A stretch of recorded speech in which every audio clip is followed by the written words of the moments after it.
Olá a todas e todos. Boa noite a todo mundo que está aqui nos assistindo pelo YouTube e também pelo Facebook. Eu sou Sara Luciano, sou membro da iniciativa Fé no Clima e hoje eu tenho o prazer de estar aqui mediando esse encontro. Para quem está chegando agora e não conhece o Fé no Clima, nós somos uma iniciativa do Instituto de Estudos da Religião, ISE. O Fé no Clima ele existe desde 2015 e ele tem como uma grande missão reunir e também mobilizar lideranças religiosas de diferentes crenças para a conscientização de suas comunidades de fé sobre a crise climática. Ao longo desses 6 anos, recém-completados agora em agosto, o Fé no Clima ele tem promovido a troca de saberes através do diálogo entre cientistas, ambientalistas, representantes dos povos originários e também religiosos. Hoje a nossa atuação ela é bastante diversa, sempre promovendo a troca de saberes, seja encontros, assim como esse, em que a gente dialoga sobre o clima a partir de diferentes pontos de vista, a partir de diferentes perspectivas, mas sempre tendo como um tema transversal as espiritualidades, ou também participando de redes e também de espaços que são relevantes dentro da agenda climática, ou produzindo e difundindo informações qualificadas e acessíveis sobre o tema, entre outras muitas atividades. O título do nosso encontro de hoje é Elas pelo Clima, Mulheres e Suas Espiritualidades pela Ação Climática. Esse é o nosso segundo encontro do ciclo de live de 2021 no Fé no Clima. Desde o ano passado, a gente tem se proposto a realizar conversas que sejam plurais e que trazem para o debate sobre a crise climática diferentes olhares, diferentes pontos de partida. E para o encontro de hoje não seria diferente. A gente aborda essa interseção entre gênero e clima, mas que também traz as possíveis conexões com as espiritualidades. Hoje as nossas convidadas elas vão refletir sobre como a crise climática atinge as mulheres, qual o papel das mulheres dentro da ação climática, como a religião e as espiritualidades podem também contribuir para essa luta, e como a mulher também ela potencializa os espaços dentro da ciência e também da religião, que infelizmente ainda são majoritariamente masculinos. Bom, a gente tem hoje convidadas incríveis, que estão aqui para dialogar conosco. Nós tínhamos previsto que fossem 4 convidadas, mas infelizmente uma delas teve um pequeno problema com a sua conexão, mas a gente está torcendo para que seja retomado e dê tudo certo. Mas eu queria dizer que são mulheres de diferentes áreas, de diferentes regiões e também de diferentes linhas de atuação, mas que todas realizam trabalhos que são primorosos e que dão uma incrível contribuição para a pauta climática, Agora, sem mais delongas, eu tenho certeza que todo mundo está aqui bastante ansioso para escutá-las. Eu vou apresentar cada uma delas, mas já adiantando um pouquinho sobre como é que vai ser a nossa dinâmica do encontro. Depois que eu fizer as apresentações, a gente vai iniciar um primeiro bloco, no qual as nossas convidadas vão responder uma primeira pergunta, que vai ser comum a todas. No segundo momento, elas vão responder uma pergunta que vai ser direcionada a cada uma delas, a partir das trajetórias, das particularidades de atuação de cada uma delas. E no terceiro bloco, elas vão responder perguntas que são enviadas pelo público. Então, se durante a fala delas, vocês que estão aí pelo YouTube ou então pelo Facebook, tiverem alguma pergunta, vocês coloquem nos comentários que a gente vai encaminhar para elas, tá bem? Então, se sintam à vontade para trazer as perguntas. Bom, a gente tem aqui conosco a Lourdes Brasil. A Lourdes já é uma parceira do Fé no Clima, já de bastante tempo. A Lourdes é mestra e também doutora em Ecologia Social. Ela é fundadora e diretora do Instituto Gênesis, uma instituição que trabalha com projetos de educação para a sustentabilidade no Brasil e também no exterior. A Lourdes ela atua em atividades de ensino, de pesquisa e de extensão. Obrigada, Lourdes, por estar aqui conosco. Seja bem-vinda. Obrigada a vocês. Obrigada por essa oportunidade de estar mais uma vez com vocês. Que ótimo. Temos também a Renata Koch Alvarenga. A Renata ela é internacionalista, ela é mestranda em políticas públicas na Universidade de Harvard. Ela também é fellow do Centro Belfer de Ciências e Relações Internacionais. A Renata ela é fundadora e diretora do Empodera Clima, que é uma plataforma educacional e multilingüe que é sobre justiça e gênero e também clima, né, com foco na juventude do Sul global. Obrigada, Renata, por estar aqui com a gente hoje. Obrigada, é um prazer. Estou super honrada de estar aqui com tantas mulheres maravilhosas. A gente tem também a Camila Mantovani. A Camila ela é evangélica, ela é diretora executiva de mobilização da Casa Galileia e ela também é coordenadora da Coalizão de Evangélicos pelo Clima. Muito obrigada, Camila, por estar aqui com a gente. Seja bem-vinda. Obrigada a vocês pelo convite. É uma honra estar aqui, gente. Gente, como eu falei, nós teríamos também a Josse, né? A Josse Aguiar, infelizmente ela teve esse problema com a conexão. A gente torce para que, né, que seja possível ela entrar, mas caso não seja possível, a gente também deixa o nosso agradecimento a ela por ter aceito o nosso convite. A gente tem certeza que seria, né, que um diálogo bastante rico, né, dela compartilhando a trajetória dela, as experiências, enfim.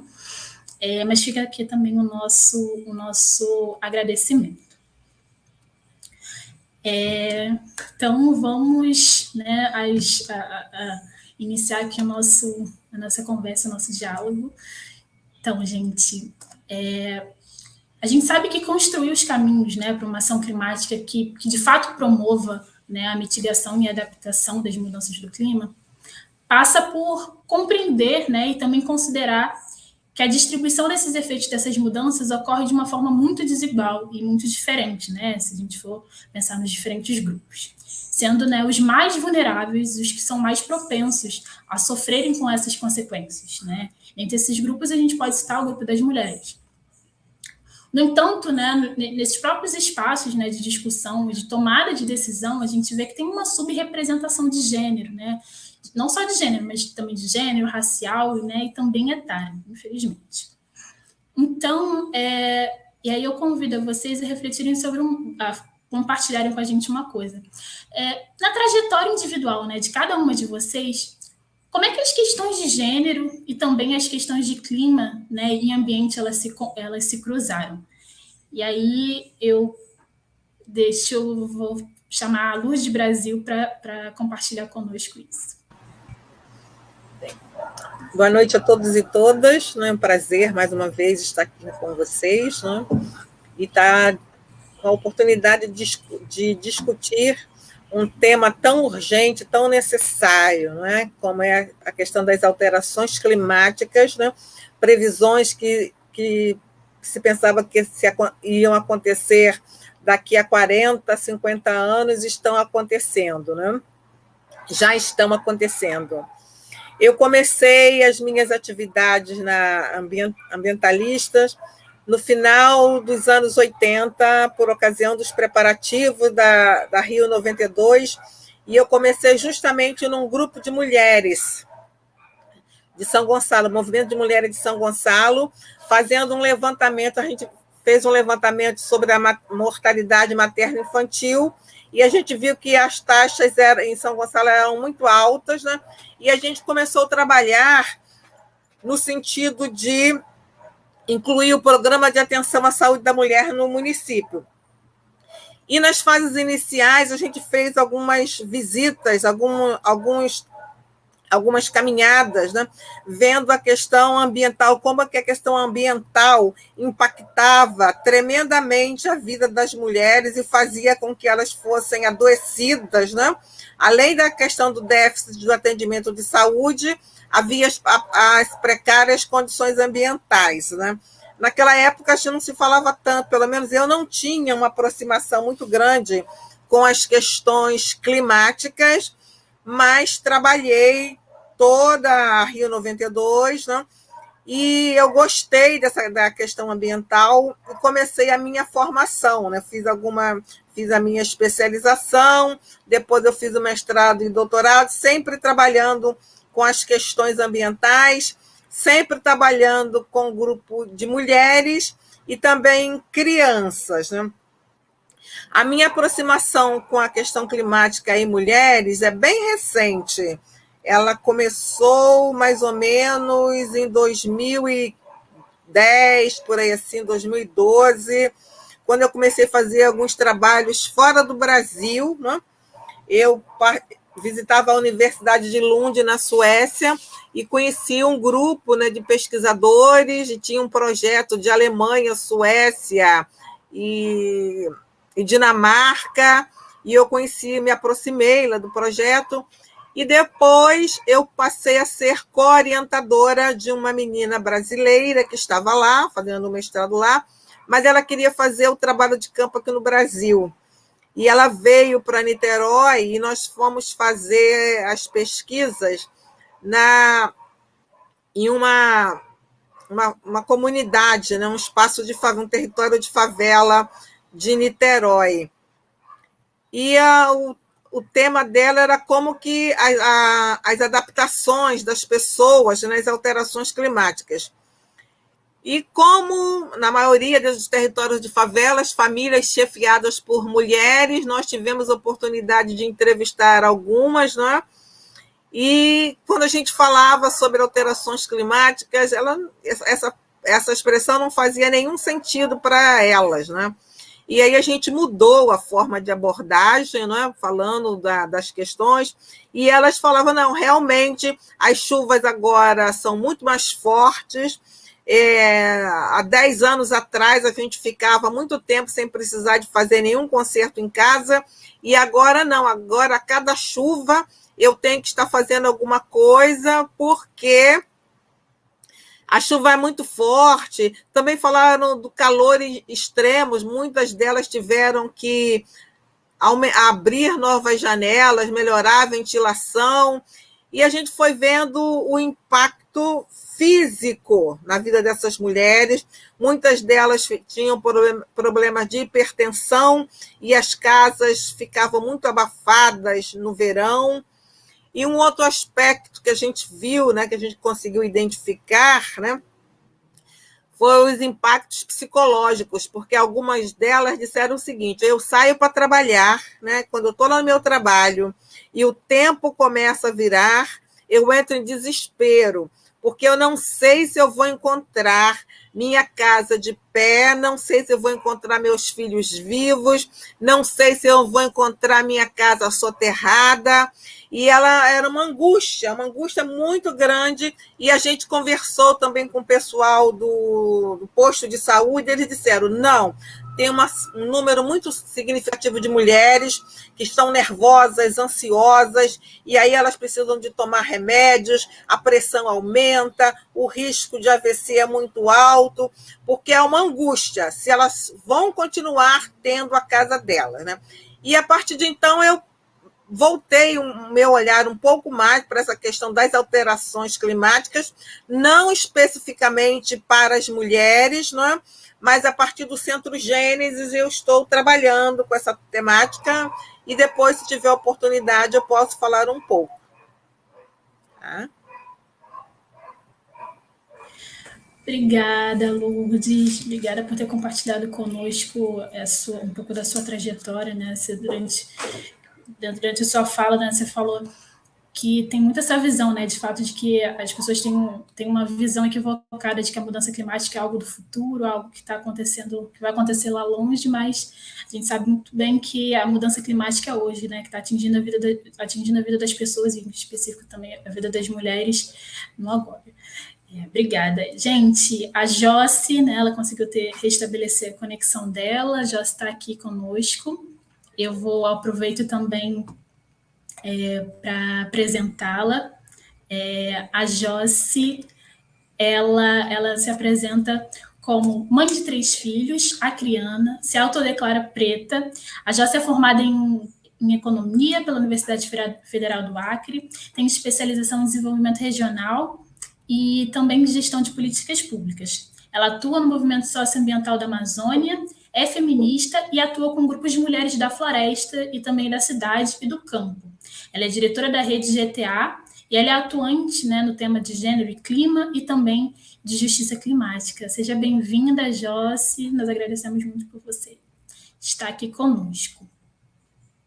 Em seguida, eu vou passar a palavra para Camila, né? Camila, como é que foi no seu caso, né, na sua trajetória, né, individual, né? Como é que foi, como é que essas questões, né, de gênero e também de clima se entrecruzaram? Olha, eu acho que a vida toda, na verdade, eu cresci sendo afetada e vendo mulheres sendo afetadas pelas questões climáticas. Eu acho que, só para voltar um pouquinho, dar um pouquinho de contexto, eu venho de uma cidade no interior do Rio de Janeiro, chamada Volta Redonda. E Volta Redonda, ela tem um marco interessante nela, que é a CSN, a Companhia Siderúrgica Nacional. E a CSN, ela é responsável por uma quantidade absurda de poluição, ela é responsável também pela morte cotidiana, há vários anos já, do Rio Paraíba do Sul, que é o principal rio da região. Então, essas questões sempre tiveram muito presentes no cotidiano, na minha infância, na trajetória. Minha mãe sempre foi muito afetada, teve a saúde muito afetada por isso. Vindo de contexto de favela, a gente sempre percebe também o quanto o racismo ambiental ele é uma realidade para as populações periféricas, mas não tem tantos anos assim que foi, na verdade, num processo de encontro com o feminismo, que veio inclusive através da fé, veio pela minha igreja. Então eu me entendo feminista, e quando eu me entendo feminista e começo a ler sobre feminismo, eu conheço uma figura maravilhosa e que eu guardo no coração e indico para todo mundo, que é a Ivone Gebara. E foi justamente lendo Ivone Gebara, em Teologia Ecofeminista, que eu me dou conta e sinto esse grande chamado aí a me envolver com a luta socioambiental, por entender o quanto existia uma conexão absurdamente direta entre o que acontecia ou aquilo ao qual a natureza era subjugada e aquilo que eu, enquanto mulher, era subjugada, enquanto mulheres, nós éramos subjugadas. E quando essa ficha cai dessa conexão que existia entre a opressão que a natureza não humana sofre e aquilo que nós, enquanto mulheres, sofremos também, assim, na mão do patriarcado, enfim, do capitalismo, quando eu consigo virar essa chave e perceber que não tinha como fazer uma dissociação e que, para eu ser verdadeiramente livre enquanto mulher, eu precisava também lutar para que todo o restante da natureza fosse livre. Então, eu acho que é mais ou menos por aí, nesse encontro com o feminismo, lendo Ivone Gebara, estudando teologia ecofeminista, que essa chave vira na minha cabeça e que eu chego até onde eu estou hoje. Obrigada, Camila, por compartilhar conosco, né? Você falou, né, que seu encontro vem a partir de estar nesse espaço de fé, né, desse espaço com uma teologia que também fala sobre as questões, né, da natureza, do meio ambiente. Então, que bom ver que gênero e clima estão presentes em diferentes espaços, né, que estão saindo desses espaços, né, que as pessoas poderiam pensar que está só nesses espaços exclusivos da agenda climática, mas que estão cruzando, né, cruzando pontes, né. Em seguida, eu agora passo a palavra para a Renata. Renata, né, como é que foi, né? E para você, como é que foi dentro dessa trajetória, né? Como é que esses temas se cruzaram? Legal, obrigada e boa noite de novo. Como eu falei, é uma grande honra estar aqui. Eu estou há mais ou menos um mês aqui nos Estados Unidos, que eu comecei o meu mestrado em Harvard, então é sempre muito bom quando eu consigo me conectar e voltar, né? Sempre falar muito português e falar com mulheres tão incríveis ao redor do Brasil inteiro. Então, de verdade, uma grande honra. E para mim, essa história de gênero e clima já está presente desde que eu comecei o ativismo climático. Eu estou com 24 anos agora, estou mais ou menos 2 anos liderando a iniciativa Empodera Clima, que depois eu posso contar um pouquinho mais.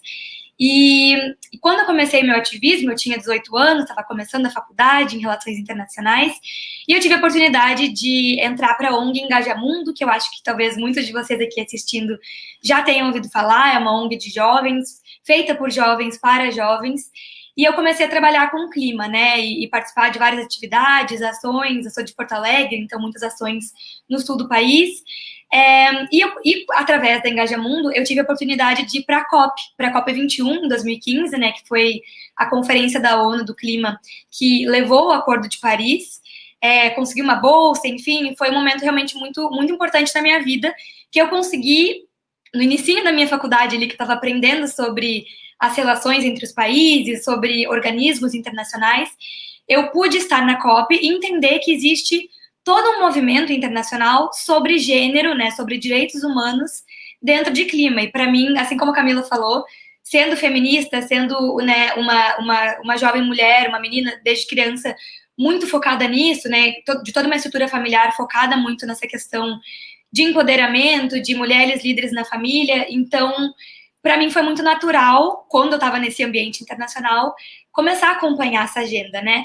E foi muito curioso, porque eu tive a oportunidade de sentar ali pertinho dos negociadores, dos diplomatas, e eu lembro que, na época, a negociação estava, naquela sala que eu estava, era sobre se a linguagem da igualdade de gênero, da justiça climática, do empoderamento da mulher, estaria ou não no Acordo de Paris.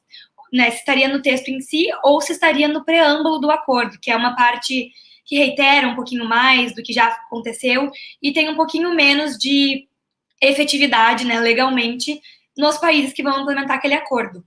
E eu lembro que a grande maioria dos diplomatas ali naquela sala não queriam que essa palavra, né, que esse conceito de gênero ficasse dentro do acordo. E isso me deixou muito intrigada, né? E eu olhei perto, olhei pela sala, olhei ao redor da sala, e eu percebi que não tinha nenhuma mulher indígena, quase não tinha mulher, quanto mais mulheres negras, né? Mulheres com representatividade mesmo nos seus países. E isso, para mim, foi esse início, sabe? Foi entender que se a gente quer realmente ter uma agenda internacional, que é o que eu estudo, né? Agora estou fazendo um mestrado em política pública, se a gente quer que a questão de gênero seja incluída nos nossos acordos, nas nossas políticas, né, nos nossos governos, a gente precisa ter as pessoas que, sim, são mais afetadas, muitas vezes mais vulneráveis, mas também que são as grandes líderes, né? A gente vai falar um pouquinho de religião também, né, e de mulheres como lideranças em várias comunidades, em vários espaços. Então, para mim, é muito claro que essas pessoas, essas lideranças que já realizam isso a nível regional, municipal, nacional, estejam representadas nos espaços internacionais, né? E não foi isso que eu vi na COP. E hoje em dia a gente fala tanto do Acordo de Paris e nosso futuro do nosso planeta e os objetivos de desenvolvimento sustentável. E eu sempre penso muito nisso, né? Que futuro que a gente quer criar e qual tipo de pessoa, quais são os grupos que estão representados nesses espaços de tomada de decisão, né? E eu trabalho muito com jovens meninas, jovens mulheres, a nível de sul global, a Empodera Clima é muito sobre isso, sobre trazer esse conhecimento, porque eu acho que começa um pouco aí, né? A gente não pode querer também ter toda essa representatividade se essas conferências são extremamente inacessíveis, né? Acontecendo só na Europa ou acontecendo só em inglês. Então, é um pouco do que eu tenho feito nos últimos anos, é tentar tornar os conteúdos sobre gênero e clima um pouquinho mais acessíveis, tanto através do idioma, né, traduzir tudo para o português ou para o espanhol também, francês a gente faz também, principalmente para os países né, francofonos na África. E realmente a ideia disso é que a gente possa mudar a cara, né, de quem está nesses espaços de decisão, porque com certeza isso também vai mudar os acordos, vai mudar os resultados, e a gente pode ter soluções feministas para a crise climática, né? Então, é um pouco isso que eu tenho feito, e já faz aí uns 6 aninhos, mas enfim, uma honra ouvir, por exemplo, a Lourdes falando da Rio 92 e ver também toda essa trajetória, né, que aconteceu tanto no Brasil quanto no mundo, e que a gente está indo para um caminho melhor, né? Mas ainda tem muita estrada para a gente caminhar até a gente ter igualdade de gênero nesse espaço do clima, né? Acho que é um pouco isso. Obrigada, Renata. Você tocou em pontos fundamentais, né? Para que a agenda climática ela seja de fato diversa, que incorpore as demandas de diferentes grupos, é preciso que dentro dos espaços de poder, de tomada de decisão, a gente tenha pessoas, né, diversas e que possam levar as suas pautas para dentro desses espaços. Agora eu passo a palavra para a Josi. Josi, obrigada por estar aqui. Queria que você compartilhasse um pouco como é que esses temas eles se entrecruzaram, né, na sua vida, né? Gênero e também clima. Bom, boa tarde. Bom, para mim é boa tarde. Estou 2 horas a menos do centro-sul do país. Estou aqui no Acre. Então, também enfrentando alguns probleminhas estruturais aqui hoje, falta de energia, essas coisas, mas são coisas que acontecem, né? Então, em primeiro lugar, quero agradecer pelo convite, dizer que é um prazer estar aqui e ouvir relatos, né, tão maravilhosos dessas mulheres incríveis que estão aqui compartilhando esse momento aqui comigo. Então, eu sou da Amazônia, já moro, né, moro aqui desde que nasci, sou acriana, bem do interior do Acre mesmo. Nasci num município chamado Feijó, e desde criança, né, que eu tenho essa relação muito próxima com a natureza, né? Meus pais foram seringueiros, né? Meu pai, meus avós foram seringueiros, então a história da minha família é a história dos imigrantes que vieram do Ceará para morar aqui no Acre e foram habitar nos seringais acrianos às margens do rio Envira. E aí, então, já vem essa relação, né, do contato com a natureza já desde criança, porque a gente sempre morou, a gente chama aqui de seringal, nos seringais, e trabalhando também, meu pai trabalhava muito nos rios, no rio Envira, né? Então, e também a gente tinha, que a gente chama de colônia, então e a gente ia passar muito tempo lá, e os meus tios também tinham, né, um pedaço de terra que eles utilizavam para agricultura familiar e também para ter aqui é muito comum se ter, né, uma vaca, um boi, que é considerado como subsistência. Então, essa relação ela vem desde aí, né, com a natureza. E tinha uma coisa que sempre me incomodou muito na época, e isso foi desde criança, que foi a questão das derrubadas, né? Então, eu não sei se vocês já tiveram a oportunidade de estar na floresta amazônica e de presenciar, né, de ouvir como é uma derrubada, como é que é o som da motosserra e o que ela traz, né, quando uma árvore vai caindo, a tristeza, o som triste que ela vai levando enquanto ela vai caindo, né? Então, a sensação que tem é que que aquilo vai arrancando, né? É como aí qual a comparação que eu faço, né, entre a nossa relação enquanto mulher e natureza. É que quando a gente vai ter, quando a gente engravida, que tem um filho, que o parto é difícil, né? Então aquilo vem arrancando de dentro da gente, né? Então é assim, quando uma árvore vai caindo. Então ela vai se desligando de tudo, então tem vários fios, né, como se fossem fios que a gente chama aqui de cipó, que estão ligados a ela, e aquilo vai se rompendo, né? Então é como se fosse algo que vai sendo arrancado de dentro da gente. Aí eu sempre chegava para minha mãe e dizia: mãe, esse som é tão triste dessa árvore caindo, e aquilo sempre me incomodou muito. E aí os tempos foi passando, né, morando sempre no interior, até que eu vim estudar em Rio Branco, que é a capital do Acre, e aí foi que eu entrei no movimento socioambiental aqui da Amazônia e comecei a ter essa ligação mais forte com a questão da sustentabilidade, com o trabalho com mulheres e também com a questão climática. Mas o tema de gênero e clima entrou mesmo a partir de 2012, 2011, que a gente começou a atuar muito, porque aqui no estado do Acre, foi construído um sistema estadual de serviços ambientais, de pagamentos por serviços ambientais, que é o CISA. E durante a construção, foi um processo bem participativo, e durante a construção desse sistema, né, quando a lei foi aprovada, já, e aí que a gente começou a construir a governança, para ser uma governança forte, para ser não um projeto de governo, mas um projeto de sociedade, um programa de sociedade.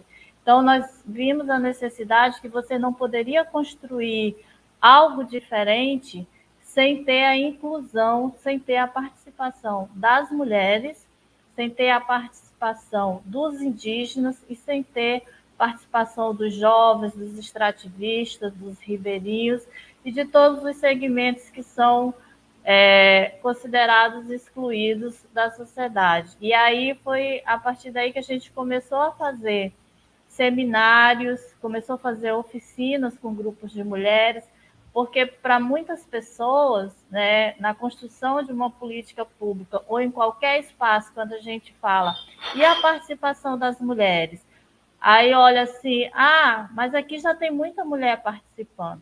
Tá, mas pode ter um número de mulheres participando, mas aí a questão é a defesa, o que elas estão defendendo, né? E qual a perspectiva do seu olhar, se é dentro do olhar de gênero, da inclusão da mulher, né? Da importância do reconhecimento que se deve ter da mulher dentro da política pública e dentro desses espaços, né? Porque muitas vezes a mulher tem muitas organizações, eu conheço, eu sei que vocês também conhecem, que essas mulheres elas vão participar, mas elas já vão com o que defende a organização que elas estão representando, e nem sempre, não vou dizer que são todas, mas nem sempre tem essa questão tem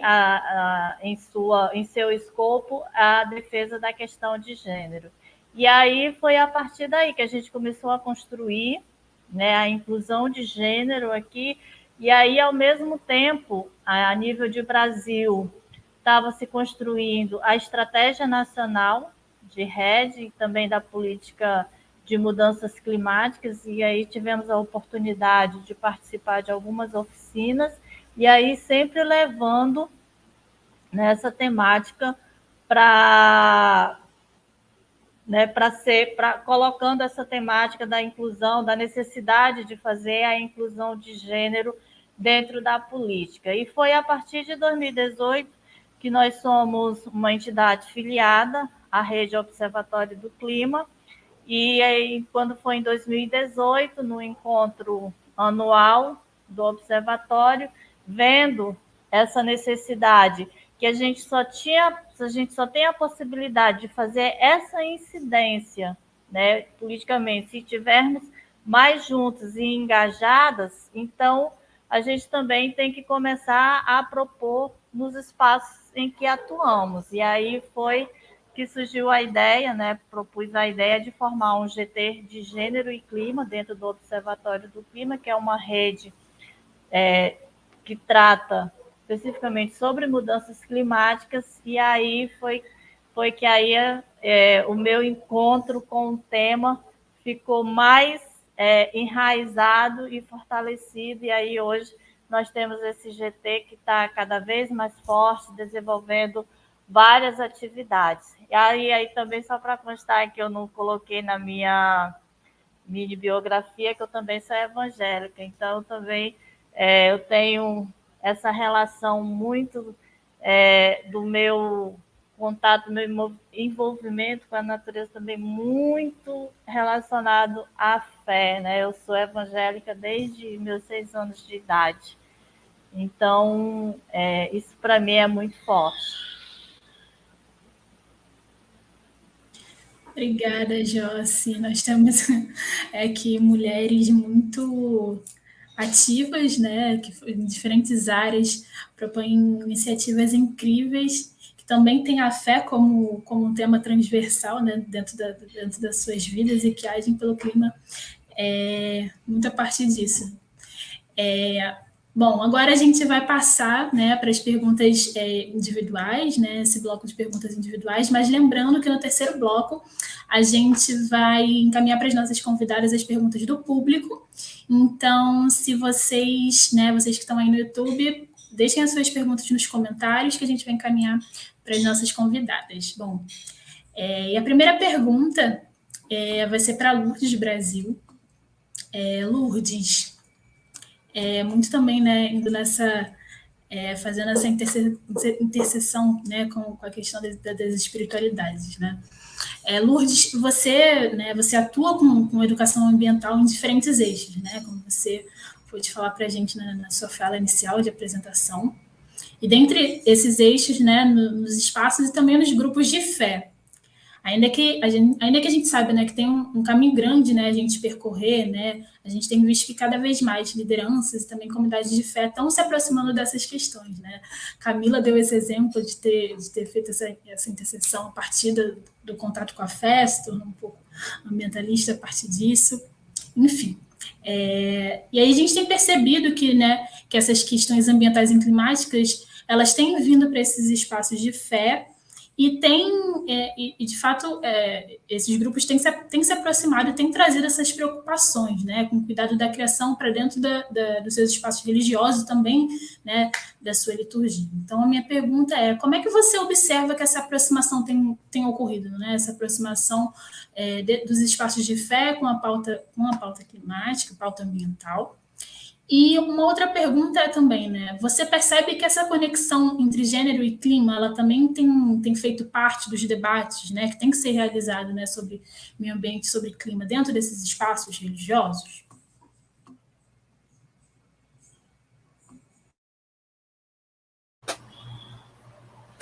Nos espaços, eu sou evangélica, né? Nos espaços religiosos, a aproximação com as questões ambientais vem acontecendo. Eu tenho oportunidade de caminhar, de fazer parte de alguns movimentos, né? E eu comecei essa caminhada em 2008, 2009, quando nós estávamos organizando o Centro Gênesis, né? O Centro Gênesis tem como missão educar para a sustentabilidade, e eu sempre pensei em trabalhar com instituições de ensino, empresas e instituições religiosas, né? Só que era muito difícil, as pessoas não conseguiam ver nenhuma relação, né, entre as questões espirituais e as questões ambientais. A primeira vez que eu fiz uma atividade ecológica na igreja foi um escândalo, literalmente um escândalo mesmo. A ministra de Educação Religiosa quase foi demitida, né? Como se nós tivéssemos assim profanado o templo. A gente organizou uma EBD ecológica e ao final eu distribuí uma mudinha de planta para cada um, né, para cada um dos presentes, e nós ficamos muito mal. Só que isso foi em 2009, 2010, em 2011. O tema dos batistas brasileiros foi vida plena e meio ambiente. E aí começou esse movimento, né? E depois dessa temática, a reunião da Convenção Batista foi na cidade de Niterói, e toda com uma fala ecológica, mas, infelizmente, isso não reverberou assim, de forma muito intensa nas igrejas. Uma ou outra começou a trabalhar.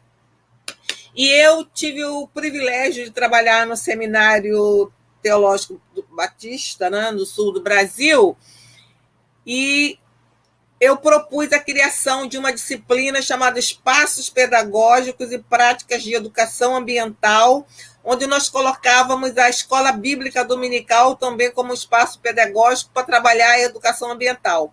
E como nós tínhamos alunas, foi num curso de pedagogia, nós tínhamos alunas do Brasil todo, foi um grande avanço, teve uma boa movimentação, né? Atualmente, a gente pode ver várias igrejas que estão trabalhando, né, nessa temática. Eu tenho oferecido algumas formações a partir da Tier Fund, Ano passado, nós demos uma formação intitulada Aprendendo a Cuidar do Planeta na Igreja, com participação de pessoas do Brasil inteiro, né?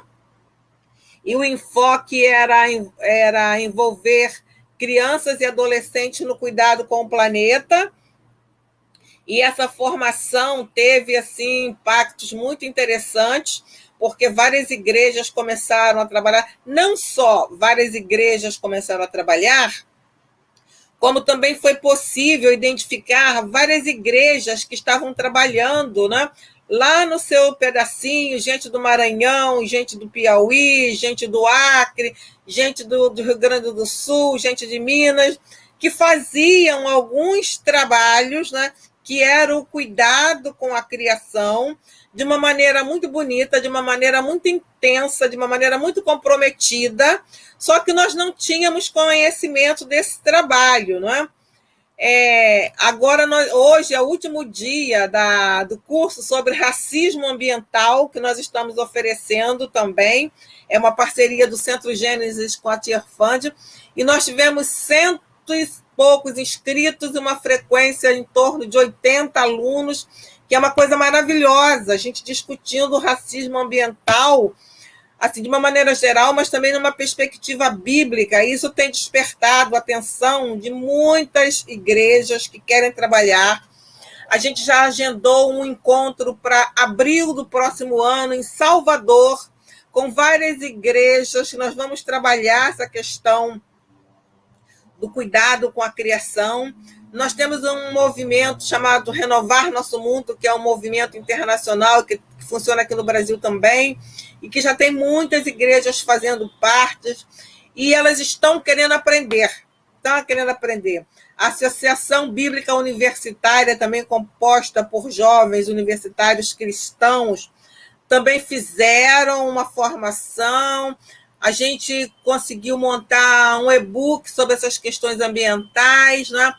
E a gente está montando, né? Eu comecei os estudos sobre isso, mas não acabou, eu fiquei sobrecarregada. A gente está trabalhando uma discussão de alguns conceitos, como educação ambiental, sociedades sustentáveis, numa perspectiva bíblica, né? E a gente já conseguiu trabalhar alguns pontos, mostrando que sociedades são as sustentáveis, são aquelas que oferecem vida plena e abundante para todos e todas. E nós pegamos alguns exemplos bíblicos do profeta Eliseu, de Neemias e de Jesus, né? Mostrando que seriam essas sociedades sustentáveis, né? O que a Bíblia nos ensina sobre isso. E a gente está avançando, né? Nós temos uns grupos de trabalhos sobre formação ambiental, que é do Renovar Nosso Mundo, que a proposta é introduzir essa temática na formação teológica, porque não dá para a gente ficar trabalhando só com alguma pessoa da igreja interessada, que tem boa vontade, que tem uma visão mais progressista, né? E depois essa pessoa muda e ela fica assim, nadando contra a corrente, sozinha. A gente não quer isso. A nossa ideia é que isso faça parte, não é, da proposta da igreja, da formação, que os pastores saiam dos seminários sabendo que eles vão ter que trabalhar obrigatoriamente esse tema em suas igrejas, em suas comunidades, né? Então, estamos avançando, não tão rápido como é preciso, não é? A gravidade das questões ambientais, principalmente as alterações climáticas, exige uma participação, exige que as igrejas assumam novos compromissos, novas responsabilidades, né? Não está sendo tão rápido, mas estamos caminhando. E eu considero que está tendo uma movimentação boa. O problema é que a gente não tem conhecimento desses movimentos, né? Agora, com esse curso de racismo ambiental, tem muita gente pelo interior do Brasil trabalhando, e trabalha até um pouco as questões de gênero, sim, só que há essa fragmentação, a gente precisa conhecer. Eu, particularmente, não tenho muitas informações sobre esse recorte de questões de gêneros e climáticas nas instituições religiosas, não sei, mas com certeza tem muitas atividades sendo feitas aí pelo Brasil afora. A gente só precisa conhecer para potencializar, para aprender um pouco mais com essas experiências, né, com essas mulheres incríveis, maravilhosas, né, que fazem trabalhos brilhantes, seja no espaço urbano, né, como também nos espaços rurais. Obrigada. Acho que agradecemos, Lourdes. Na sua fala, você tocou num ponto que é um dos pontos que eu vejo como sendo fundamentais, né, para levar essas questões ambientais e climáticas para dentro dos espaços de fé. Acho que tem um pouco da dificuldade de fazer essa... A gente tem uma dificuldade de reconectar aquilo que foi separado, né? Porque se a gente for pensar, né, toda religião ela defende a vida, né? Toda religião defende a criação, né, na sua dimensão ampla, né? Na vida humana, não humana, enfim. E aí, puxando esse gancho, uma das atividades que o Fé no Clima vem se dedicando a realizar durante esse ano é justamente um material, né, que é voltado justamente para a comunidade de fé e lideranças religiosas, que é um projeto que está em fase de concretização. Uma coisinha. A gente aqui no Centro Gênese, nós produzimos uma cartilha para crianças pequenininhas até juniores, mais ou menos assim, que é aprendendo a cuidar do planeta na igreja. São 13 estudos bíblicos sobre alguns dos principais problemas socioambientais, né? Com texto bíblico, com cânticos, com desenvolvimento. E essa cartilha está se espalhando pelo Brasil, não é? Está sendo um trabalho de formiguinha, né? E depois, quem tiver interesse, pode até entrar em contato com a gente, que nós temos essa cartilha. Ai, que ótimo, né? É sempre bom a gente compartilhar iniciativas e ideias positivas, né? Que cheguem mais pessoas e que possam, né, servir de inspiração, né? O Guia Fé no Clima é um pouco disso, né? A gente está preparando esse material com muita dedicação, com muito amor, que seja um material que fale sobre mudança climática, né, do seu ponto de vista científico, mas que também, né, atue um pouco com a formação dessas pessoas, né, dessas lideranças religiosas que estão dentro das comunidades e que às vezes não sabem, né, têm interesse em falar sobre a temática, mas que não sabem como conectar isso com a questão religiosa da criança que ela faz parte. Então, a gente está preparando esse material que fala sobre mudança climática, mas que também, né, traz textos religiosos que trazem inspirações religiosas dentro dos fundamentos, né, de cada religião, da fé cristã, da fé cristã. A gente está organizando material por fascículos, né, por entender que cada religião, né, tem os seus fundamentos e tem a sua linguagem própria. Então, esse material vai ser muito em breve finalizado, e a gente espera divulgar ele e levá-lo para um maior número de pessoas possível, né? Enfim, né? Obrigada, Lourdes. E em seguida, eu passo a palavra agora para a Renata, né? Renata, eu queria saber, né, um pouquinho. Você é idealizadora de uma iniciativa que é super inovadora, que você já deu um aperitivo para a gente, né, sobre o Empodera Clima, né, que tem como missão de falar sobre gênero e clima, né, capacitar os jovens do sul global, né, sobre as questões de mudanças climáticas e falar sobre, né, como isso afeta a vida das mulheres, né, e também o papel da igualdade de gênero. Quando a gente fala sobre esses impactos, né, a gente sempre precisa pontuar que as mulheres é um grupo diverso, né, que tem grande diversidade, e sempre ter, de fato, uma perspectiva interseccional, né, para fazer, né, essas análises, né. Dito isso, né, como é que você percebe, né, essa subrepresentação de gênero dentro desses espaços de discussão, né, e tomada de decisão do clima? E falando um pouco, né, sobre as dificuldades que as meninas, né, e as mulheres do sul global enfrentam, como é que você tem percebido, né, que em comparação dessas pautas, né, dessas demandas que são específicas, né, que são mais específicas, elas têm sido incorporadas dentro dos debates sobre gênero e clima? Perfeito. Obrigada pela pergunta. Acho que é super importante mesmo a gente pensar como isso tem sido tratado, né? A Lourdes falou um pouquinho do trabalho que acontece nas comunidades, e todas as outras participantes incríveis aqui também falam muito sobre isso. E eu acho que é muito importante a gente pensar nessa projeção, né? E realmente a Empodera Clima trabalha muito com isso. Eu diria que assim, a Lourdes tinha comentado no início sobre a Rio 92. Na Rio 92 surgiram 3 convenções, né? São chamadas as Convenções do Rio. Uma delas é sobre diversidade biológica, outra é sobre desertificação e a outra é sobre a mudança climática, né? A ONU Clima, que hoje em dia é onde, né, acontecem as COPs, as Conferências Anuais do Clima. A ONU Clima foi a única dessas 3 convenções que não tinha nenhuma linguagem de gênero desde seu início, desde lá de 92, quando surgiu esses princípios, em 95, quando aconteceu a primeira COP, não existia nada sobre isso, assim. Então, eu sempre gosto de frisar que é muito recente mesmo que a gente está vendo essas discussões acontecendo a nível internacional, que obviamente é preocupante, mas tem algumas iniciativas que estão crescendo muito, em grande parte, em função da sociedade civil, né?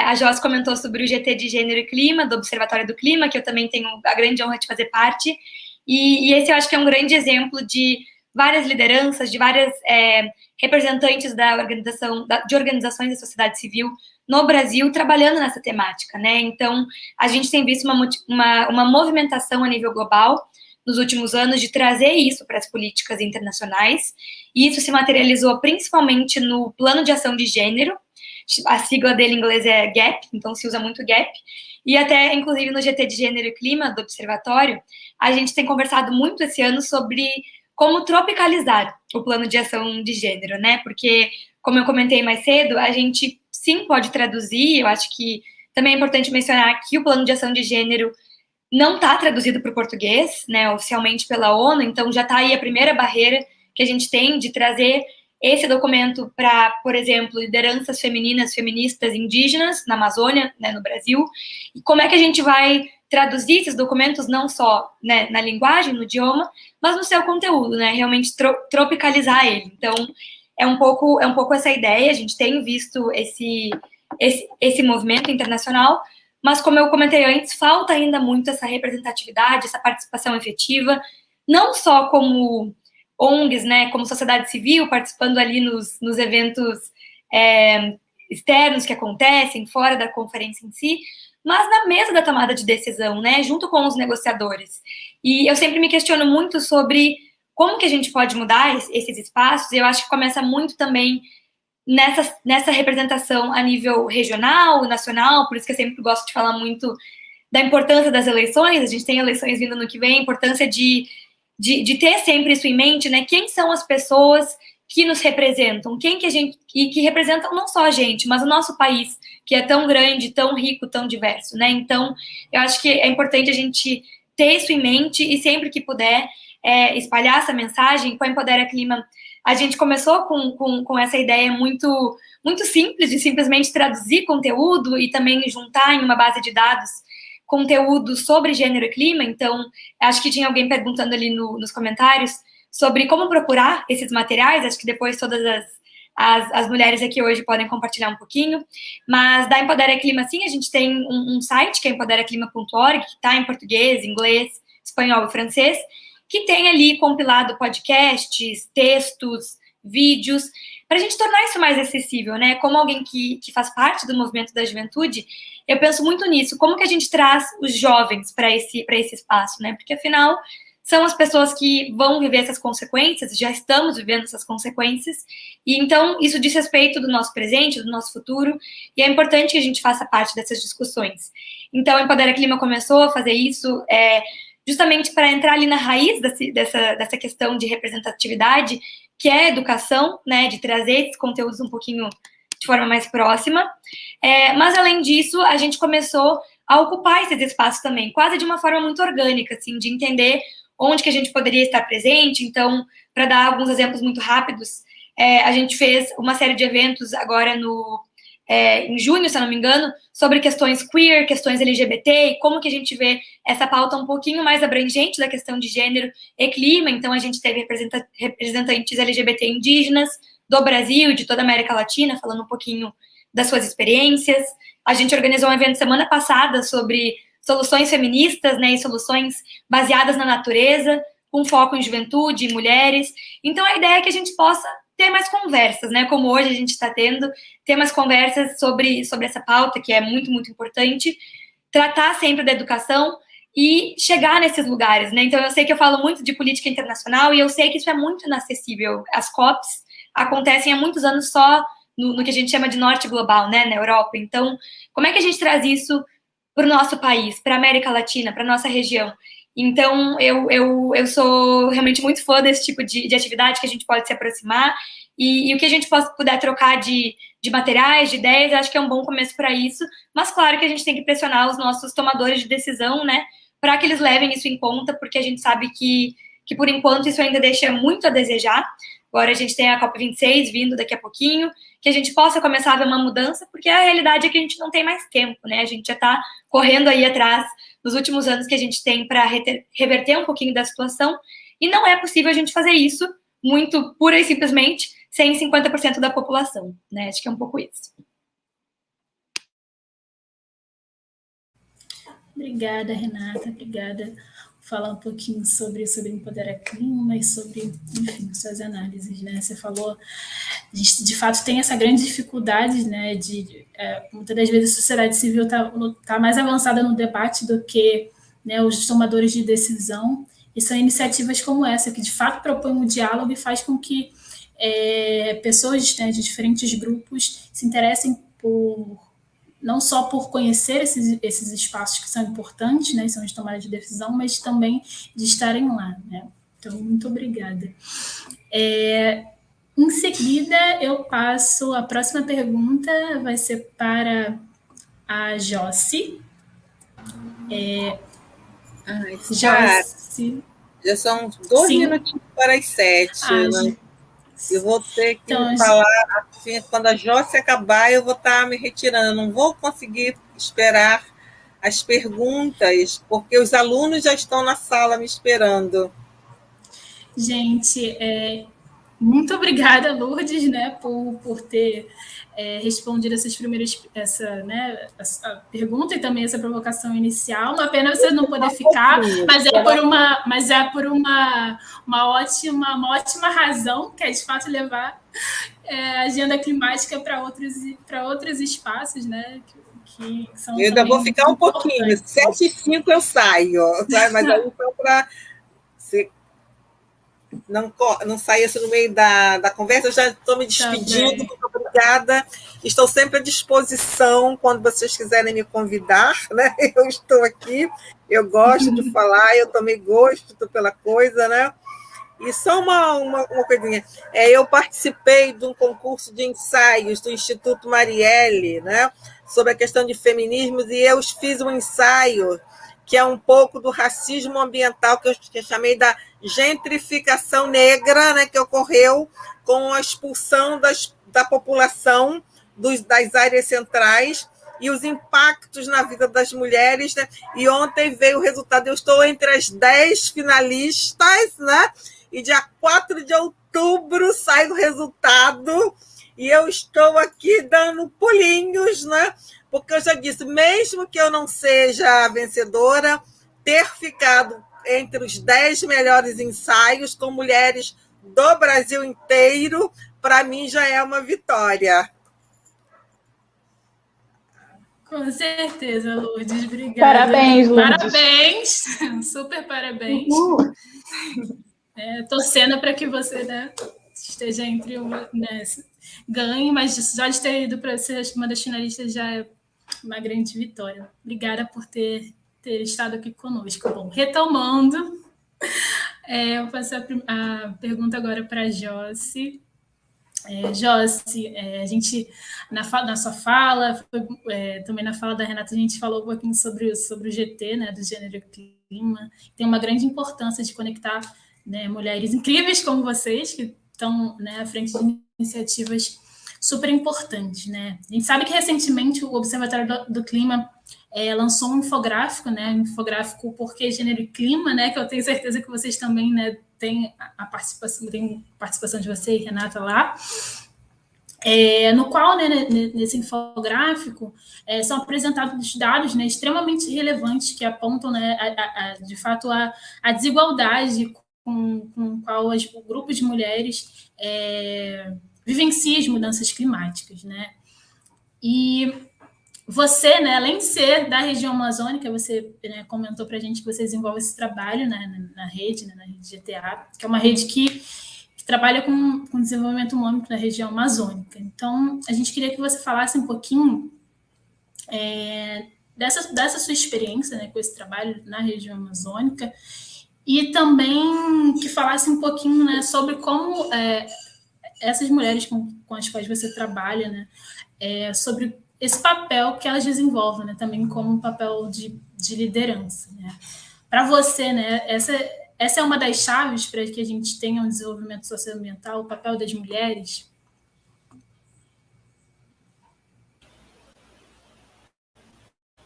Oi, vocês estão me ouvindo bem? Sim, Jó. Se você conseguiu Então, escutar a pergunta? sim, sim. Então, nós acreditamos que assim, a mulher, ela hoje, como que ela é vista, né? Dentro do processo de políticas em relação tanto à sustentabilidade como à questão das mudanças climáticas, né? Então, ela é tida mais como a principal vítima e que está sempre exposta que é mais vulnerável, né? Então, muito ligada à questão da política do cuidado, né? Então, quando a gente vê desde da origem da humanidade, né, da cultura patriarcal, então tem muito essa ligação de associar a mulher ao cuidado, a sempre a política do cuidado. E não reconhecer, ter o reconhecimento dela como sujeita, entendeu? Do processo de desenvolvimento das tomadas de decisão. E esse é um espaço que a gente está buscando conquistar e ampliar mais ainda, né? Então, as mulheres, as mulheres aqui do Norte, elas têm muito essa percepção, né, tanto de ocupar o espaço, né? Então, é tanto que você vê que as nossas parentes indígenas, elas estão aí fazendo marchas, né? Estão fazendo denúncias, estão ocupando os espaços, e assim as mulheres extrativistas, as ribeirinhas, as quilombolas. Aqui no Acre, nós não temos nenhuma comunidade quilombola reconhecida, né, nem identificada. Nós temos em Rondônia, mas aqui no Acre nós não temos. Mas a gente tem um movimento da igualdade racial que é bem forte aqui, que é bem forte e atuante aqui no estado. E aqui também a gente tem o histórico, né, da defesa da floresta e dos empates que ocorreram no final dos anos 70 para início dos anos 80, ainda quando Chico Mendes ainda era vivo, e que as mulheres elas encampavam muito essa luta na defesa de seus territórios, né? Então elas já foram forjadas, né? Nós já fomos forjadas na luta, nós já crescemos com esse senso de lutar pelo território. Então, as mulheres têm muito isso, e também já dentro da sua atuação cotidiana, né, já dentro dessa perspectiva, tanto do desenvolvimento sustentável, como também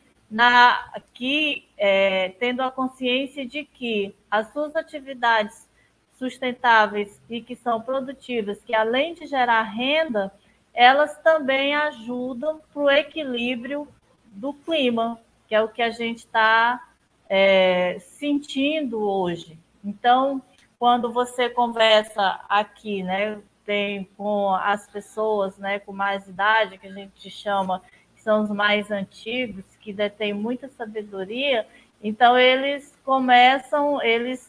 relatam, né? Elas relatam muito para a gente que aqui a gente tem um fenômeno aqui no estado que a gente chama de friagem, né? Então, a friagem, ela aqui faz muito calor, mas a gente tem uns dias que fazem frios. E antigamente, né, esse fenômeno, ele ocorria assim, ele ficava 15 dias sem a gente ver a luz do sol, sem ver. Hoje faz frio hoje e amanhã o sol já está quente de novo. Então, isso é o efeito, né? Então, elas dizem, não, isso já é o efeito das derrubadas, de tirarem, de não preservarem as nascentes dos rios, de não preservarem as matas ciliares, e aí a gente tem que fazer alguma coisa. E aí o grande debate que fazem, e aí é por isso que fazem questão sempre de ocupar os espaços de tomadas de decisão,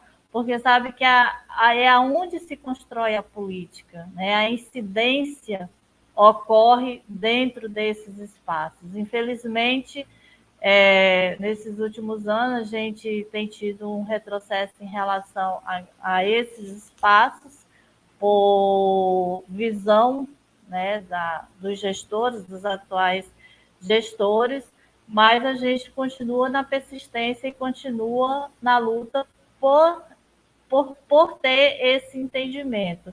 E aí a gente desanima, não, isso só nos fortalece, nos encoraja mais a continuar na luta, continuar nos reunindo e tomarmos como decisão dizer, não, nós vamos continuar ocupando os espaços, porque só através dele que a gente consegue ter algum êxito em relação às políticas públicas que possam beneficiar toda a população.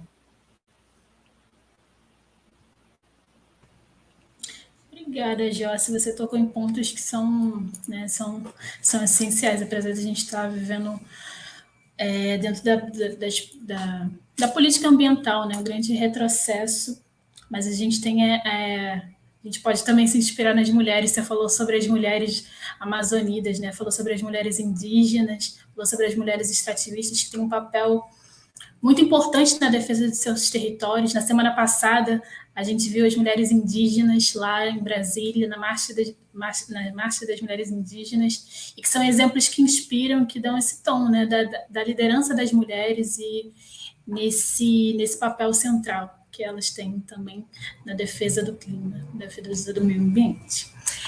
Agora, eu passo agora a Camila, quem responde a pergunta.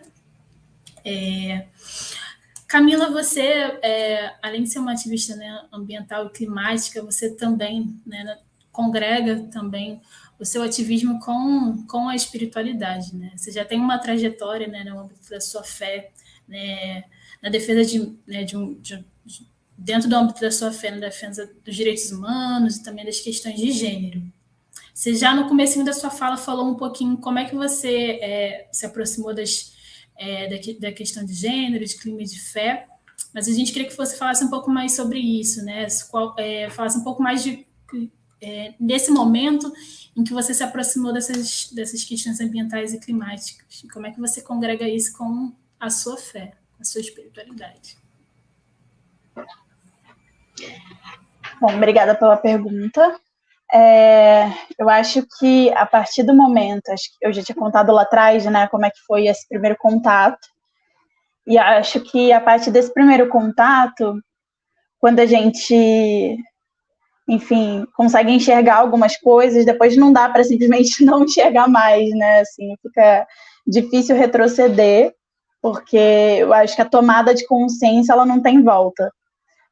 E acho que nesse sentido foi um rompimento para mim, né? Eu acho que eu inclusive costumo dizer que eu acho que eu evitava, por exemplo, ler algumas coisas, fazer algumas leituras, ou ir atrás, porque eu, no fundo, tinha consciência de que quando eu fizesse isso, ia passar a existir para mim uma certa exigência ética aí de mudança de postura diante da vida e que eu não sabia se eu estava preparada para tomar.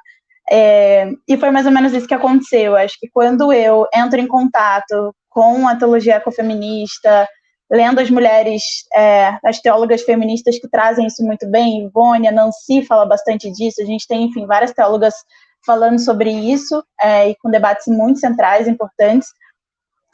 Eu também me aproximo, e aí eu me torno uma pessoa ecossocialista, assim, com uma visão de mundo ecossocialista, o horizonte político que eu tenho hoje, e isso faz com que eu me aproxime cada vez mais desse debate, que eu me adentre cada vez mais nesse debate. E, como tudo, na verdade, na minha vida, não tem como fazer isso desconectado da fé, né? Eu fui para a militância feminista e faço isso na intersecção com a fé.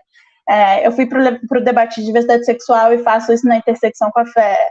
Eu acho que todos os espaços que eu estou de militância, na verdade, existe essa intersecção com a minha fé, porque, no final das contas, a minha fé é o que coloca para mim essa exigência ética de lutar para transformar o mundo que a gente vive e para construir uma outra coisa, né? Construir um mundo melhor, construir um mundo justo, digno e com direitos garantidos. E aí hoje eu entendo que quando a gente fala de garantias de direitos, não dá para a gente só continuar falando de direitos humanos, mas a gente precisa falar, por exemplo, sobre direitos da natureza, que é uma coisa que povos indígenas na América Latina inteira, inclusive, já falam sobre isso. A gente tem algumas experiências disso em diferentes países.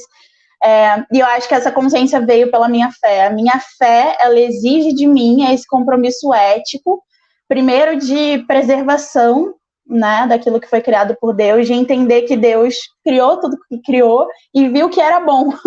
Então não faz sentido a gente hoje simplesmente assistir calados à destruição de tudo que está aí, de tudo que ele fez com tanto amor, e assistir calados, assim, simplesmente. E aí acho que tem uma questão, assim, né, de uma teologia também que veio ao longo do tempo para embaçar um pouco a visão das pessoas, no sentido de que algumas igrejas pregam muito uma certa passividade diante do colapso ambiental, sabe? Então é meio, já estava previsto, a Bíblia já dizia que ia acontecer isso mesmo, é final dos tempos, e a gente acaba usando isso para justificar nossa passividade diante do absurdo e do injustificável, né? Daquilo que, inclusive, a gente poderia tranquilamente classificar como um pecado. E acho que só para trazer, assim, um pouco mais forte, que isso não é uma coisa só para mim, enquanto evangélica, mas que isso se reflete também, assim, acho que na visão de outras pessoas evangélicas e de diferentes igrejas. A gente fez uma pesquisa no ano passado, meio do ano passado para o final, que foi uma pesquisa justamente para tentar entender um pouco o que os evangélicos no Brasil pensavam acerca do meio ambiente, acerca das políticas ambientais do atual governo.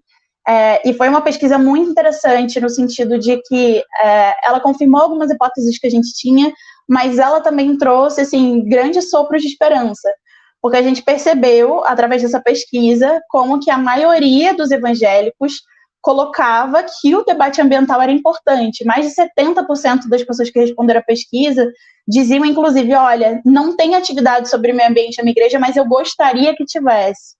Isso mostra que há um interesse, apesar da deficiência que existe hoje nas igrejas evangélicas de falar sobre o tema, existe, de fato, um interesse genuíno das pessoas evangélicas por causa dessa compreensão da fé delas, né, de que a agressão à natureza, de que a agressão ao meio ambiente é em si uma agressão à santidade criadora de Deus. E acho que isso, inclusive, é uma coisa que a gente deve ter em comum com outras religiões que devem ter essas bases teológicas que permitem esse tipo de construção teológica. Mas para a gente foi muito importante notar isso na pesquisa. Foi a partir da pesquisa, inclusive, que surge a Coalizão de Evangélicos pelo Clima, que, inclusive, hoje congrega entidades como o Tear Fund, como Renovar Nosso Mundo, que a própria Lourdes citou antes, e algumas outras igrejas, pessoas, bem plural e diverso o corpo da coalizão, e que tem feito esse trabalho muito importante, assim, que é um trabalho de falar para as igrejas, falar a partir das igrejas e trazer essa conscientização sobre o quanto a nossa fé, a fé cristã, ela exige de nós esse comprometimento ético de preservação, de luta e de defesa do meio ambiente, dos povos originários, enfim. Porque a gente sabe que, inclusive, tem acho que esse novo momento político que a gente está vivendo, inclusive de ascensão de evangélicos na política institucional, e que você tem um alarde muito grande, assim, de vez em quando, né, de uma ideologia que prega que existe uma perseguição contra pessoas evangélicas e contra igrejas. E eu fico pensando, assim, que perseguição maior existe, que ameaça maior pode existir a igreja, senão um planeta que pode acabar, né? Senão um planeta que está em risco aí por conta da trajetória e do rumo desse sistema político-econômico que a gente tem hoje. Então, acho que é entender também que a gente só tem igreja de pé enquanto a gente tiver planeta vivo. E esse é um chamado ético para todas as pessoas cristãs, né? De comprometimento, acima de tudo, com Deus, assim, de zelar por aquilo que ele criou e de se entender parte daquilo que ele criou. E por isso a gente tem essa obrigação ética. Obrigada, Camila. Logo no iniciozinho você falou, né, de ter um rompimento, né, a partir do momento que você, né, a gente tem essa tomada de consciência, o agir se torna imperativo, né, não tem como, é fazer ou fazer. E você citou também a pesquisa The Purpose, né, que os evangélicos pensam, né, sobre o meio ambiente, e que é um grande marco, né, que a gente pode citar, porque delineia que muitos evangélicos, né, como você bem disse, têm essa preocupação ambiental, têm essa preocupação com as questões do clima, e que, né, pode ser que não saiba muito como agir, mas que essa preocupação já existe, né? Então, se essa semente já existe, acho que, né, cabe a nós, cabe a outros evangélicos, ou enfim, pessoas de diferentes correntes plantar, né, contribuir para que essa sementinha germine, né? Então, espaços como esse e outras iniciativas, a Coalizão de Evangélicos pelo Clima, o Movimento Renovar Nosso Mundo, enfim, o Movimento Laudato Si, só para citar algum deles, tem contribuído muito com isso, né? Parabéns a vocês e vida longa à Coalizão de Evangélicos pelo Clima e pelas outras iniciativas também. Bom, gente, agora a gente passou desse primeiro bloco, né, com as perguntas individuais para cada um de vocês, e agora a gente vai para as perguntas do público. E aí, pegando um pouco do gancho, né, que a Camila já falou sobre um pouquinho dessa preocupação dos evangélicos com as questões ambientais, eu vou... quem mandou a pergunta foi... Só um instante. Quem mandou a pergunta foi, gente, só um instante, que eu acabei me confundindo. O Júnior Pereira, desculpa pela demora. O Júnior, ele perguntou como é que a gente desenvolve essas pautas, esses temas dentro do meio evangélico, né? Como é que a gente consegue fazer isso no meio evangélico mais amplo? Eu começo? Como é que vai ser? Pode começar. Tá. Eu acho que, só para aproveitar, já fazendo uma publi, mas já para responder a pergunta, pegando o gancho, a Coalizão de Evangélicos pelo Clima está lançando um podcast, o Cantão Clima, já vai estar no ar. Vocês acompanhando e seguindo lá as nossas páginas, vocês vão ver assim que ele estiver no ar. E um dos episódios que a gente gravou, só para soltar um pequeno spoiler, foi com a Nancy Cardoso. E tem uma fala dela para mim que foi muito marcante, assim, que foi quando ela fala sobre desenvolvimento. E ela pega o significado de desenvolvimento dentro da lógica capitalista, né? E aí ela traz a palavra mesmo, assim, para a gente pensar na palavra. E que é uma lógica que, inclusive, funciona tanto em inglês quanto em espanhol quanto em português, assim. Do que é essa palavra desenvolvimento, né? Que é o desenvolver. Então, você tem uma comunidade envolvida, pessoas envolvidas, e você desenvolve. E o quanto isso é interessante para a gente pensar isso, né? Pensar que talvez a nossa tarefa, enquanto pessoas de fé, enquanto pessoas que têm um compromisso, em primeiro lugar, com Deus, assim, com essa agenda, é como que a gente envolve novamente. É como que a gente não desenvolve, é como que a gente envolve novamente as nossas comunidades nesse processo, nessa agenda e nessa luta. E aí eu realmente acredito que, falando especificamente da fé evangélica, porque, enfim, eu estou falando a partir do lugar onde eu estou, né? A gente tem, assim, a Bíblia, ela dá para a gente muitos instrumentos para pensar a luta ecológica, mas muitos mesmo, assim. A gente tem muitos textos, a Bíblia é um livro bastante ecológico, se a gente está falando, o Gênesis é inteiro ecológico, e eu acho que o desafio talvez seja, inclusive, de fazer essa associação de como o pecado, na verdade, foi o que fez com que a gente se apartasse do restante da natureza. Foi o pecado responsável por fazer com que a gente rompa essa conexão, esse laço de se entender enquanto parte da criação. Eu acho que hoje, talvez, um dos maiores problemas políticos que a gente tenha com relação à questão ambiental é justamente porque a gente, enquanto seres humanos, se enxerga acima da natureza, né, e não parte dela. E eu acho que esse talvez seja o grande chamamento que está sendo feito aqui, a partir, inclusive, da própria ecoteologia, que é de pensar como que a gente se reconecta, como que a gente se entende como parte dessa criação e não acima dela. A gente não está sobre ela, a gente está junto com ela, a gente anda junto com ela, a gente é uma só com ela. E eu acho que pensar isso é interessante porque, inclusive, se a gente pensa dentro dessa simbologia da fé cristã, o que foi o sacrifício de Jesus, inclusive em prol de uma reconciliação entre tudo que foi criado, é exatamente essa proposta do cristianismo, de reconciliação de tudo que foi criado por Deus.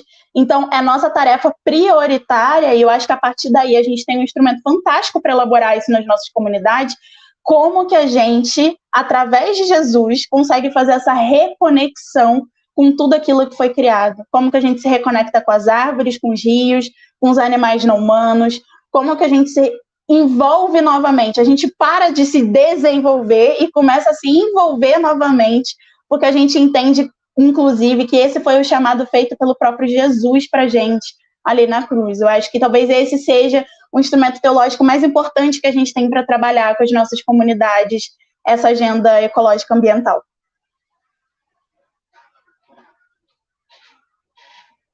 Obrigada, Camila. Então, fica a dica para uma dica de como, né, levar esse tema para dentro das igrejas evangélicas para o Júnior. E agora a gente tem mais uma pergunta. Só um instante que eu vou.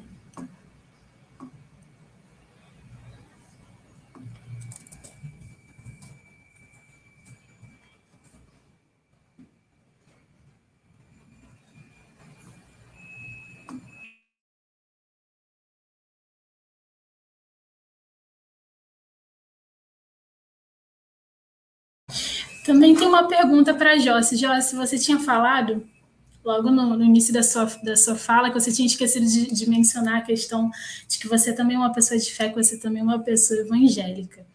E aí me veio a curiosidade de saber se você também leva esses temas, né, para dentro, para os espaços de fé com que você congrega, ou se, né, no trabalho que você desenvolve com as mulheres da região amazônica, se a fé também é algo que as mobiliza, que também é central dentro dessa liderança, né, que elas exercem dentro da defesa dos seus territórios.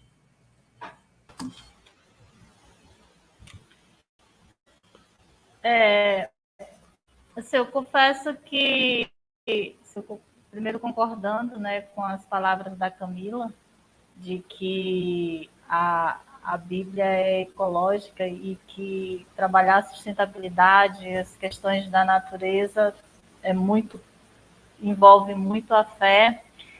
E assim, as mulheres, né, as comunidades amazônicas, elas são muito movidas pela fé, né, cada qual com a sua religião, com a sua forma. Tem as evangélicas, tem as católicas, tem as que são de matriz africana, tem as que não são de religião nenhuma, né? Então nós temos toda essa diversidade, né, multicultural, também relacionada à questão da fé. E eu tenho também compartilhado com algumas mulheres evangélicas dentro do movimento evangélicas pela igualdade de gênero. Então, tenho compartilhado, né, a gente tem essa mesma visão em relação à questão da fé e tenho procurado, né, participar mais de grupos que também tem trabalho, tem essa visão. Acho que a fala da Camila foi muito feliz, muito boa, quando ela disse que o homem se considera acima da natureza, né? Que, na verdade, a gente está... nós temos que proteger também a natureza, né? Nós não estamos acima, nós dependemos dela. Não, ela não depende da gente, que depende dela. Por isso que nós temos que ter essa proteção. E eu vejo que há um trabalho, né, que precisa ser feito dentro das igrejas para conscientizar mais, para que as pessoas tenham mais essa sensibilidade em relação à natureza, ao meio ambiente, ao meio em que vivemos. Então, as comunidades amazônicas, nós que estamos, então a gente já tem essa relação muito próxima, né, com a natureza, principalmente quando você está mesmo na comunidade. Então, é muito forte o laço, né, o laço entre a fé e as ações de proteção, né? Principalmente, como eu disse desde o início, a relação da mulher com a natureza, não só pela questão do cuidado, mas é aquele sentimento mesmo de que ambas precisam se proteger, e para se proteger elas precisam se cuidar, né? Então, é um pouco isso.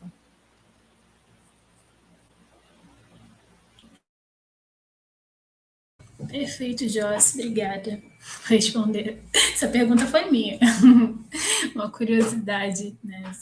Enfim. Agora a gente está para a nossa última pergunta, que é para Renata. Renata, como é que você percebe, né? Você falou na sua fala, você falou sobre a questão da juventude. E aí a gente queria saber um pouquinho, né, sobre como é que, se você percebe se as juventudes climáticas elas têm uma predominância de mulheres, né? A gente sabe que nos espaços de decisão a gente tem uma marginalidade de homens, né? Mas nessa juventude que é muito atuante, as mulheres já estão ocupando maior número. Como é que está essa paridade, né, de gênero dentro desses espaços de juventude, né, que são muito atuantes, né? Você citou Engajamento, tem Fridays for Future, enfim, tem vários. Sim, que legal essa pergunta. Eu acho que é exatamente isso, assim, quando a gente vê esses espaços, até aqui, né, que eu estou em um lugar mega privilegiado, em Harvard, a gente vê os centros de clima dominados por homens muito mais velhos, todos brancos, e a gente vê o que isso quer dizer, né, quando a gente fala em pesquisas que saem daqui, esse tipo de coisa, mas é isso, assim, o lado contrário que a gente vê são os movimentos locais, realmente, o ativismo climático que acontece no Brasil e ao redor do mundo é muito feminino, é muito feminista em vários lugares. Isso é uma coisa que eu tenho notado, assim, até a Joyce sabe também, né, no GT a gente vê muito isso, muitas lideranças jovens nesses espaços, inclusive nessa temática que a gente está falando hoje, né, sobre fé, gênero e clima. Eu lembro de duas amigas minhas que eu acho que já participaram de algumas atividades do Instituto, a Karina Penha e a Amanda Costa, que são maravilhosas e tratam também dessa intersecção. Então, tem alguns nomes aí, algumas pessoas que muitas eu não conheci, inclusive, pessoalmente, né? Acho que agora a gente se moveu para esse ativismo online, virtual, que também é excludente quando a gente fala de acesso digital. A gente sabe que isso é muito complicado, mas, por outro lado, também foi uma oportunidade para alguns grupos da juventude global de se aproximarem, né? Então, a gente tem visto muito mais eventos, atividades de juventude do sul global se juntando para isso. Eu falei num evento agora, domingo, que foi com duas jovens, se eu não me engano, era de Fiji e da Jamaica, então, juntando lideranças caribenhas, do Pacífico, e desses lugares mesmo que são tão vulneráveis, né, à mudança climática, e ocupando esses espaços realmente a nível local, né? Acho que só o que a gente precisa fazer é assegurar que essas estruturas e como a gente vê esse ativismo a nível regional, local, nacional, seja refletido, né, nesses espaços internacionais.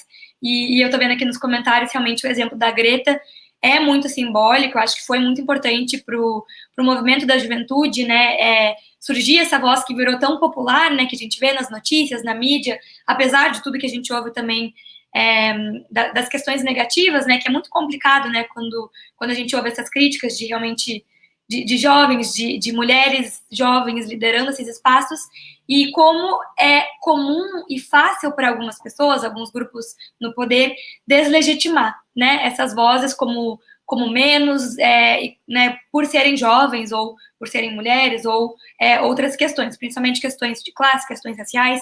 Então, acho que essa questão que a gente fala muito de interseccionalidade é essencial, e a gente vê isso, sim, né, felizmente, em muitos espaços a nível local, e acho que o trabalho aqui, que a gente continua sempre fazendo, é que isso seja refletido em outros espaços também, né, mas sou muito grata também pelas trocas com grandes ativistas, mulheres maravilhosas que eu tenho conhecido nessa jornada, né, acho que o próximo passo é que a gente possa todo mundo se juntar também presencialmente, né, e trocar essa energia, mas que bom que a gente consegue, pelo menos, através desses espaços, da tela do computador, poder se inspirar e se empoderar para continuar fazendo a mudança, porque eu acho que trabalhar com clima não é fácil, trabalhar com questões de fé também não é fácil, com questões de gênero, de feminismo, então acho que essa rede de apoio é muito importante, que a gente possa continuar fazendo isso cada vez mais.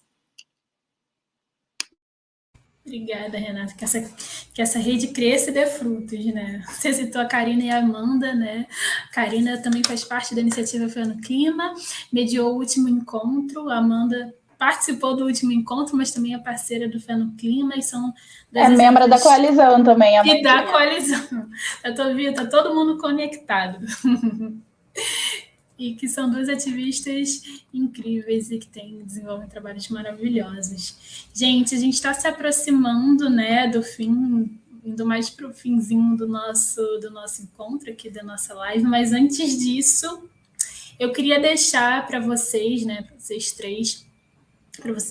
três, uma provocação final, que é, né, se vocês pudessem dar 2 dicas, né, para as mulheres, né, da sua comunidade de fé, ou também dos espaços climáticos que vocês participam, enfim, ou que também não participam, né, desses espaços, né, para que elas saibam mais sobre a crise climática, ou para que elas, enfim, talvez saibam em quais lugares atuar.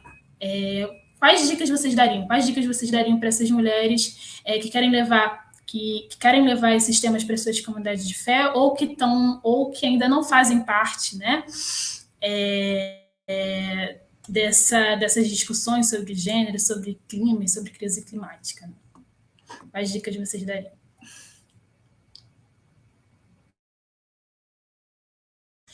E aí pode ser, não tem ordem de responder.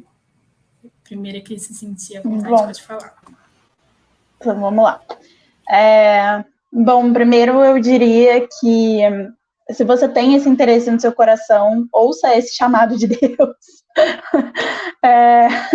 Vai em frente. A gente precisa cada vez mais ocupar esses lugares, a gente precisa cada vez mais entendendo. Acho que o primeiro lugar, talvez, onde a gente entenda esse chamamento para essa militância, talvez seja o nosso próprio corpo, porque a gente, enquanto mulheres, a gente passa por diversas opressões que também submetem a natureza, esse tipo de, enfim, violências, crueldade, agressões diversas. Então, acho que a gente entender, acho que é o primeiro passo, assim, o quanto a gente, enquanto mulheres, está conectada por uma questão de que um sistema subjugou a gente a tudo isso, junto com a natureza, e eu acho que essa compreensão que é sentida em primeiro lugar no nosso corpo, ela já é um passo importante que a gente precisa fazer para entender para onde a gente precisa ir. E aí também deixar que a gente citou vários movimentos aqui ao longo da live, deixar também o convite para todo mundo conhecer a Coalizão de Evangélicos pelo Clima. A gente tem muitas organizações que têm feito esses debates, que têm pensado sobre isso. A gente, inclusive, em breve, na Coalizão, a gente quer disponibilizar no nosso site quase uma mini bibliotecazinha, onde a gente vai ter um monte de referência para leitura, para documentário, vai ter alguns materiais de apoio. Tem uma galera muito boa dentro da Coalizão, pensando na ecoteologia. A gente tem muito material de leitura, já que está colocado aí, inclusive, com relação a uma ecoteologia que seja também numa perspectiva feminista, que fale a partir dos corpos das mulheres e para as mulheres. Existe um drive, inclusive, acho que até no meu Instagram vocês conseguem achar o link para acessar esse drive, que é um drive onde a gente tem muita leitura de teologia feminista, e dentre elas tem leituras específicas sobre teologia ecofeminista. Eu acho que também é um bom lugar para começar a ler, para ter informação. E eu acho que é isso, a gente citou vários coletivos onde vocês podem se engajar também, onde vocês podem chegar junto e começar a se organizar. Eu acho que é entender que talvez o primeiro passo importante de conscientização, o segundo talvez seja o querer se organizar, porque a gente não faz nada sozinho, a gente precisa, acho que a organização política é um passo muito importante para a gente conseguir se articular, para a gente ter poder de decisão nos espaços, para a gente ocupar os espaços onde as nossas vozes precisam ser ouvidas, e especialmente dentro das nossas comunidades de fé. Então, acho que é o que eu diria.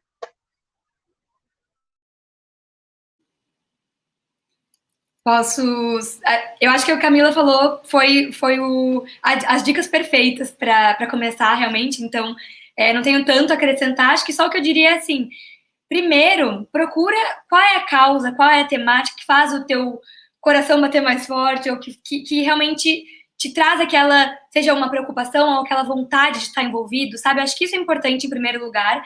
E eu sempre recomendo, assim, para quem é desse mundo das relações internacionais, tem os Objetivos de Desenvolvimento Sustentável, né? São 17 objetivos coloridinhos. Escolhe 1, 2 ou 3 que mais te interessam e vê quais são as oportunidades na tua cidade, no teu bairro ou, né, no teu estado para atuar naquilo, né? Então, dentro desses objetivos tem a questão de água e saneamento básico, de combate à pobreza, de acesso à educação. Aqui a gente está falando muito da igualdade de gênero, que é o objetivo número 5, e ação climática, que é o número 13. Então, dá para juntar vários e realmente procurar como começar a se envolver, né? Eu acho que o que a Camila trouxe também de poder acessar esses conteúdos é um primeiro passo super importante, porque se não for acessível, como é que a gente vai saber, né? Como atuar e chegar nesses espaços. Mas eu queria realmente enfatizar que existem, sim, espaços para, por exemplo, a juventude ocupar, para a gente poder ter a nossa voz ouvida, né, e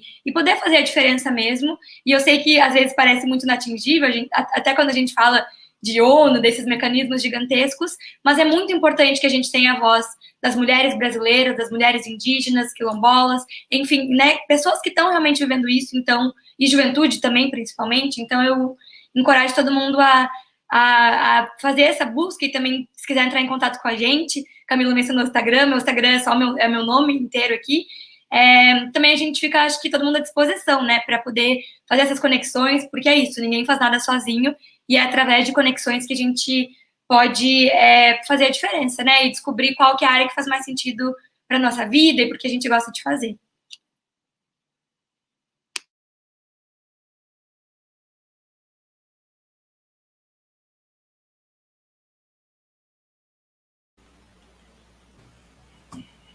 Bom, que eu diria, né? Primeiro concordando tanto com a Camila como com a Renata, do que elas já falaram, e dizendo que nós somos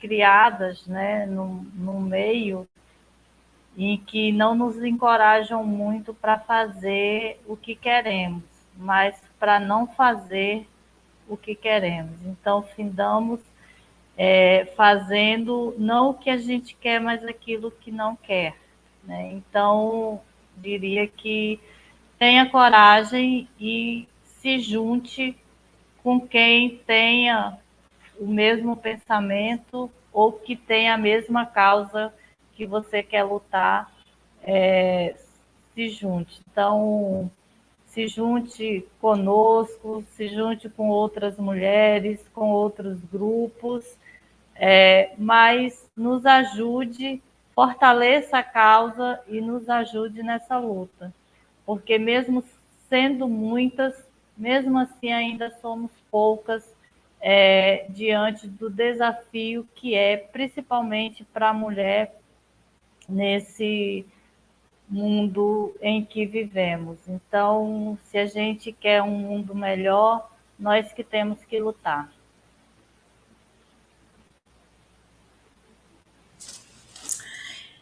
Ai, gente, eu queria agradecer em nome do Zé, em nome do Fé no Clima, vocês estarem aqui conosco. Essas falas foram maravilhosas, que foram incríveis e que vocês terem compartilhado as trajetórias, né, de vocês.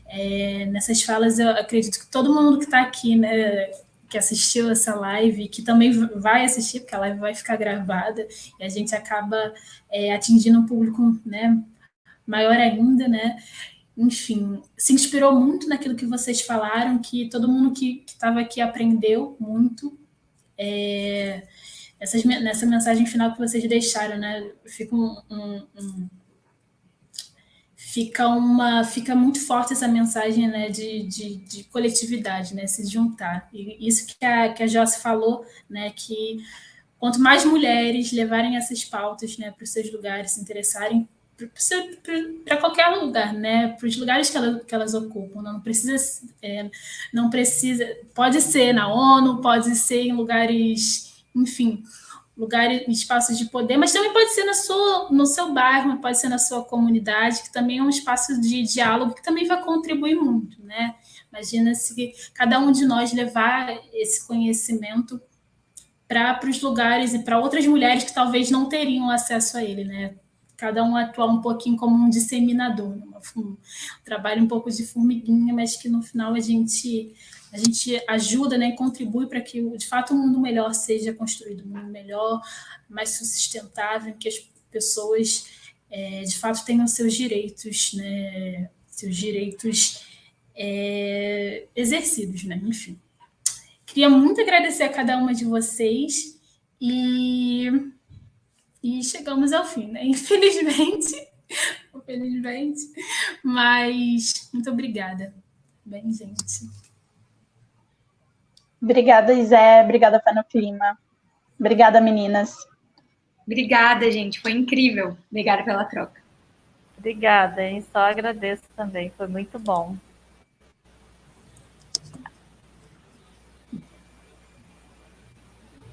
Tchau.